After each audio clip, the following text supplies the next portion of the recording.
Hi everyone, it's Jerry. I have a sharp game to share with you from the 1989 Linares Tournament. On the white end, Alexander Beliavsky playing against Vasyl Ivanchuk. Beliavsky ranked 4th in the world, Ivanchuk 6th. Ivanchuk won this event, went undefeated, 5 wins, 5 draws. On board, Ruy Lopez, bishop c5, classical variation. White shoots for the central push. We continue to develop. And in response to d4, bishop b6 is played. Now, top in the computer's eyes is to first take on d4 and respond to e5 with a knight jump in the center. In this game, the bishop simply falls back. Tension remains for a move. White continues here with knight takes e5. If pawn takes e5, no problem. We take on e4, and we do so with tempo. There's a threat immediately on f2. White could castle from here, and note some attention here to move order. You could castle d5. Which of the two is maybe better? Computer's saying first play d5. And after en passant, only now castle before this is a problem on the e-file. A reason to first insert d5 before castles in this position. If you go with castles after queen d5, you don't have d5 as an option. This isn't some winning line for white. There's knight c5 from here, but this is a way forward that would interfere. A way forward for white that would interfere with d5. All right, in this game, we do not have pawn captures on e5. It is knight captures, e5. This is not a moment for black to play copycat. You took my e-pawn, I'm going to take yours. In the game, knight takes knight is played. If you take on e4 here, you would already be losing. The white queen would pounce first, and you would not have a good answer to these two threats. So it is important that black first exchanges knights. In the process, this bishop's eyes are open to the weakest square f2. Only now does black in this game take on e4. Different story here. There's a threat on f2. White responds in the best way. Queen g4 is played here, giving up the f2 point. Queen's going on this quick attack here. If white responds with castles to defend f2, you can simply castle here and things are cool for black. Next up, you can follow with d5. Now, I wondered in this situation with the pair of knights being exchanged here, would white have queen d5 in this position to interfere with d5? Not the same story. Queen d5 in this position would in fact be a blunder because there's no knight on c6. Black can first get this knight out of danger, danger from the queen, take on f2, and hold this pin and follow up with a fork in this position, winning for black. Going to get the bishop and the rook soon thereafter, in some order. All right, in this game, white goes on the offensive, doesn't defend f2. Queen g4, bishop takes f2 check, king e2. Only way to hang on to the material now, as black, is queen h4. Step one of many for this black queen. Queen takes g7, rook f8. Who would you rather be? We're 10 moves in, white king uncastled, black still many moves away from completing development, still has the option for queenside castles. In the computer's eyes, it's calling it +1, but in a dynamic position like this, that evaluation doesn't really matter. This can still go anyway in such an open position. In the game, we continue with knight d2. If bishop h6 is played, this guy's going to have to fall back to secure the rook. Knight d2 in this game. Bishop c5 is played. This still anticipates a bishop h6 move. You know, we're not flipping a coin on the c5 or b6 square for the bishop. Has a concrete point of sticking around to secure f8 from this square. Also, more generally, if we compare these two squares, when you're on b6, you only have 6 options. From this post here, you have 9. Knight f3 is the follow-up here. Exchanging knights would be crazy, helping the queen assume a strong central post. It's knight f3, queen f2 check, king d1, pop, quiz. How would you continue here? What's your next move? Feel free to pause the video. Okay, believe it or not, this queen is ready to be trapped. This is not a moment to maybe try and scare this bishop away. We don't want this pawn pinned to go away, bishop. The bishop will not be scared. Rook f1 and your queen is trapped. Go ahead, take a moment. Every square the queen wants to go to is under control by white. In this game, we have bishop e7. That is an only move.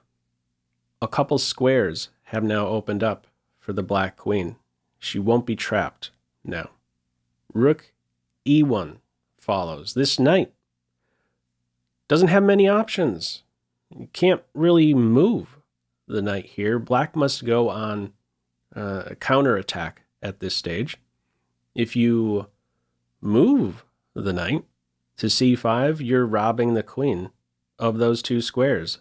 And the rook can step to f1. The queen is a goner. So in this game, a counterpunch. Queen b6. You take my knight, I take your bishop. That's how it plays out in the game. If white tries something different, let's say moving the bishop to d3, here's another detail. This square has opened up for the knight. Bishop d3 wouldn't be a very good idea.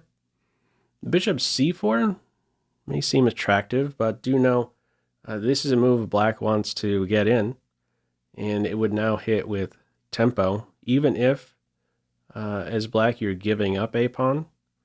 Let's say white takes en passant, we're recapturing with check, but in a situation like this, giving up a pawn, not really a big deal. This would be very risky for white to play in this way.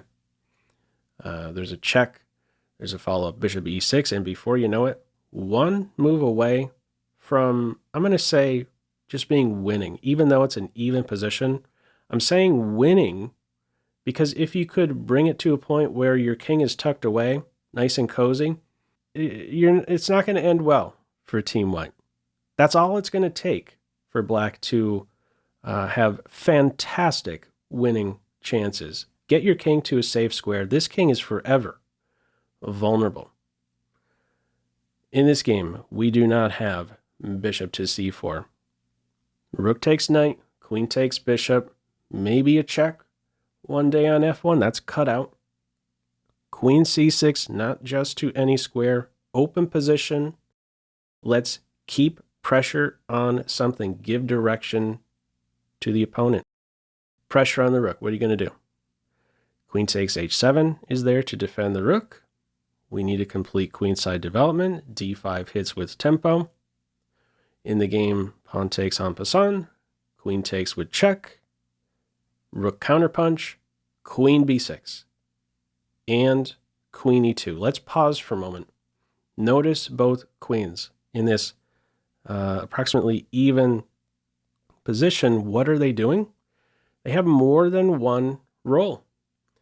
Queen pins the bishop. Queen keeps an eye on b7. The black queen, pressure on the rook, restriction on the queen or knight as a defender of this point, and pressure on b2. Developing the queen bishops could be a problem for each side with the queens observing the b pawns. More than one role for both queens here in this dynamic position. We continue with rook g8 here. What's also attractive is bishop to e6. Another step towards one day castling queenside, not just yet. Bishop e6 is interesting, but if you play bishop e6 here, white could develop this bishop to g5. And this pawn would now be poison. If queen takes b2 here, we see a drawback of developing this bishop maybe too soon and taking the b pawn. This point right here collapses. Queen g6, or excuse me, c6 is right around the corner. This would be a winning position for white. Not so quick, Ivanchuk in this game, not so quick to develop the light square bishop. Rook g8, very sensible. A threat is being generated. Another reason to go with rook g8 rather than bishop e6.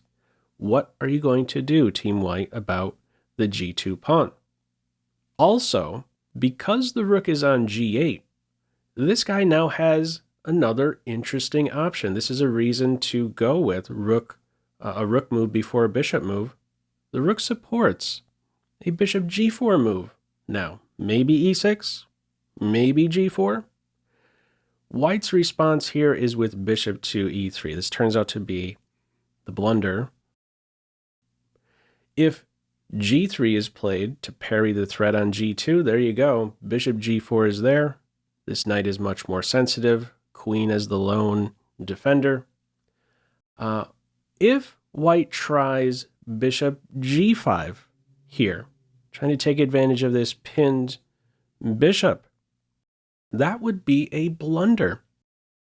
So I like to put this one on, comparing these two moves here. Rook g8, bishop to e6, bishop e6, bishop g5 is a good move. Rook g8 and bishop g5, this would be a blunder.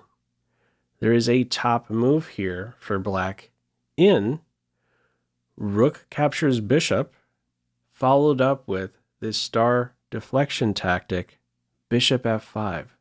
Now what do you do as white? Queen can't go too far. If this pin is not maintained, the knight will fall. Queen has a responsibility to defend the rook. What is the try here, then? Queen takes bishop, that hangs the rook. What else do you do?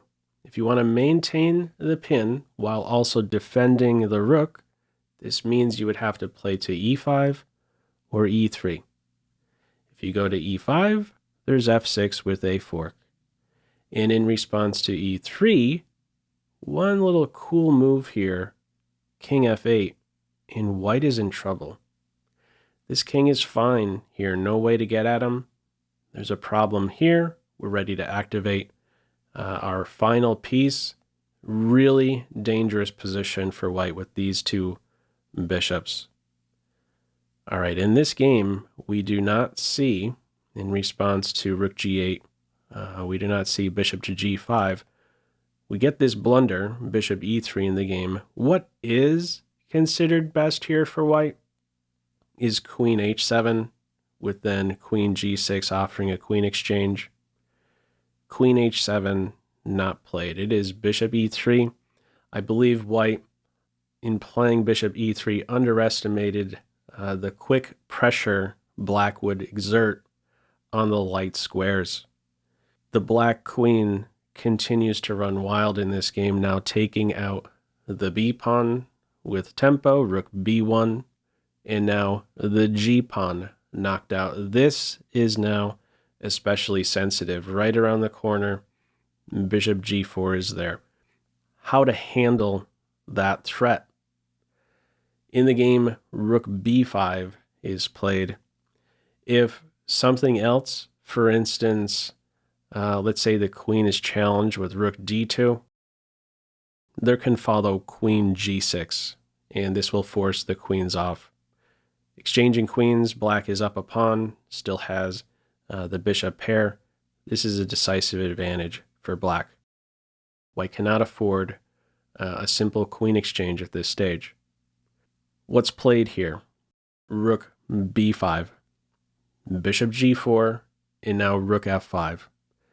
You could, computer says you could go ahead and take the rook right now. There is some concern about maybe the queen getting into d7. Black says, no thanks. I like my bishop. I'm going to keep this pin for another move or two. The queen takes a couple more steps, a check on f1, and on e2, this forces white to resign. This queen much more powerful on e2. She exerts pressure on e3 now. Right around the corner for black is the capture of the rook, and next, the bishop.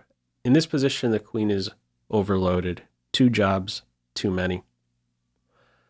If the bishop blocks, we exchange queens and then take the rook.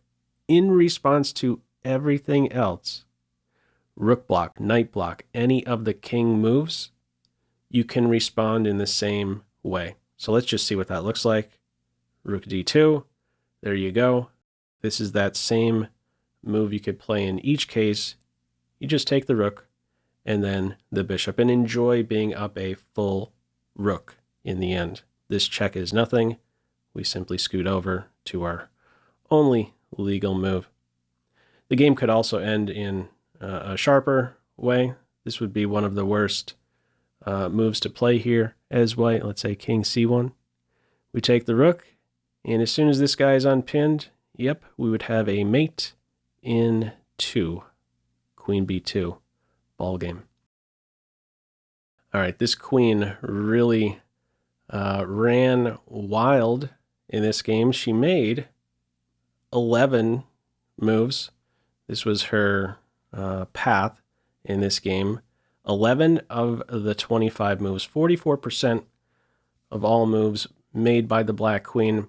And this pressure in this final position on the light squares was enough to force resignation. A bit surprising, this final position, looking at these major pieces, all nice and central, barreling down here towards the black king, but there's no good solution, unfortunately, for white at this stage. This queen was way too good in this game. What are your thoughts on this one? Feel free, as usual, to leave any feedback to this video in the comment section below. I hope you enjoyed it and maybe took a thing or two away. That's all for now. Take care. Bye.